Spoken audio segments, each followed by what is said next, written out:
Hi!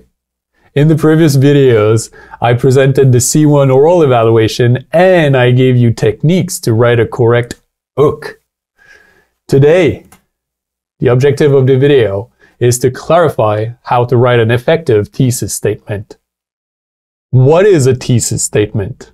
Is it A, to present a topic, B, to take a position on a topic, C, to give a list of arguments? If you answered B, to take a position on a topic, you are correct. Yes, your thesis statement shows your position on a topic. But it's not only that. You need to be clear and concise, to the point. You need to be contentious. That means you're going beyond the obvious. You're answering the topic you received, but you're not sticking to the surface, you're digging into it. And you're coherent. It means you're answering to the topic. You're taking a position on it. But the official topic is never known in advance. You receive it on the day of the evaluation inside your student booklet. Remember the rubric? Well, to get an A, B, or C for your introduction, it shows right here. You need a firm position. To pass, it needs to be there. So I will show you how to write a good one in this video. Your first step is to establish your position. Remember, the official topic is never known in advance. So today, I will select a topic for you. Should students be allowed to carry cell phones in school? The topic is a question, a yes/no question. An easy way to establish your position is to switch it around to make it an affirmative sentence.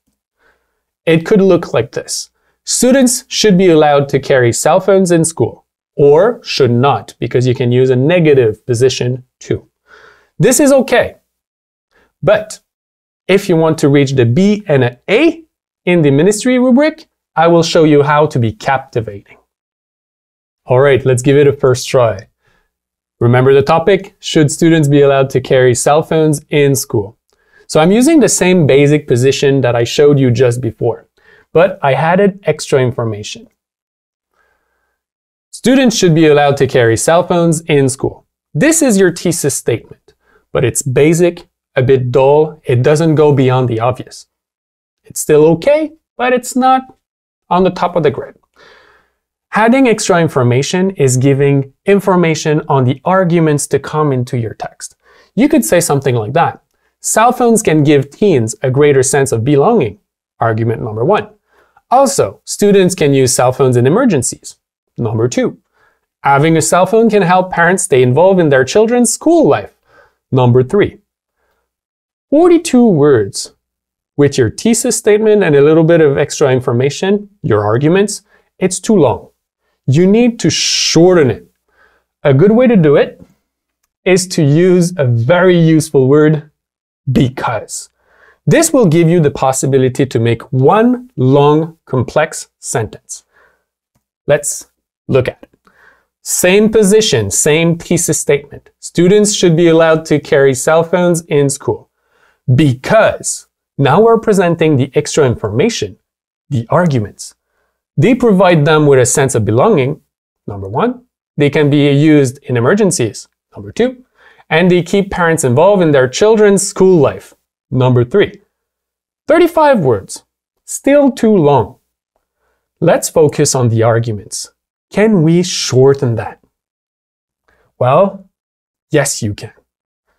Same position, students should be allowed to carry cell phones in school. But the extra information is clear and concise, and it goes beyond the obvious because they provide a sense of belonging, number 1, are useful in emergencies, number 2, and keep parents involved, number 3. Your reader knows your position very clearly, and on top of that is getting extra information on the arguments to come. You're being captivating, you're giving more. And in this case, look at that. 24 words instead of 42. Remember, practice is the key.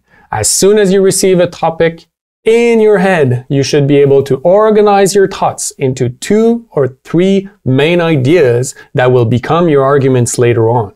So let me show you with random topics. Let's say you receive a topic about the legal age of drinking. Well, it's easy to talk about alcohol abuse or maturity of teenagers. That's 2 good arguments. If you receive a big topic like climate change, sometimes you will have multiple ideas. Try to focus on 2 good ones, maybe 3. So you could talk about pollution, human impact, deforestation, mass consumption, so many things about climate change. And let's try a final one. Let's say school rules. Well, school rules can help organization, bonding between the students, and safety around the school. So, as soon as you receive your official topic for your written evaluation, in your head, organize your ideas. Try to focus on 2 or 3 main ideas. Remember, a complete introduction has 2 main parts. A hook, like I talked about in video number 3, to catch the attention of your reader, and the second part, a concise and efficient thesis statement, your position. So, if we write a complete introduction with the topic, should students be allowed to carry cell phones in school? We could write this. A hook. In my cousin's high school, cell phones are completely banned. Very strong vocabulary there. However, so you bring in your position. Students should be allowed to carry cell phones in school. You have your position right there. Because they provide a sense of belonging, are useful in emergencies, and keep parents involved. You see, the 2 parts make a complete introduction. Be sure to watch part 5 of the series to learn more tips and tricks on how to write a good body paragraph.